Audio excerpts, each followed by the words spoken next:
these lives hum softly.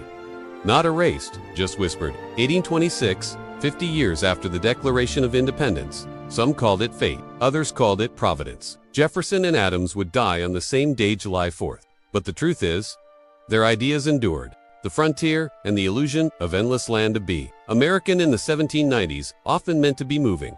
West, always, west. The roads from Philadelphia thinned into dirt trails, and the trails became forest paths. Every step westward felt like a promise. Land, freedom, ownership.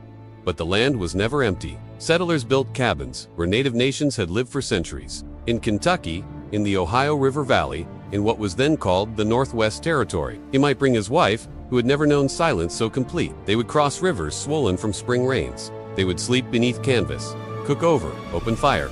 Neighbors were days away. Death came quickly in the form of fever, childbirth, or injury. And yet they came, by the hundreds, then thousands. And listen for wolves. A man in search of land would pack everything into a wagon: salted pork, seed, corn, tools, and a rifle. It was a hard life, romantic only in hindsight. Cabins were small and cold. They buried children and named the next one after the last. They fought native tribesmen, sometimes married into them. Mail might arrive once a month. A traveling preacher might stay the winter, then vanish. They cleared forests by hand. They planted corn and prayed for rain. To the white settlers, the land seemed endless. Two native nations, it seemed to be vanishing. The Shawnee, Miami, and Lenape peoples resisted. They signed treaties under pressure, only to see them broken. They moved west, then west again, always pursued by the shadow of a new flag. Yet the frontier was not only a place of violence, it was a place of experiment. Small towns began to form. Local governments were invented on porches and in taverns.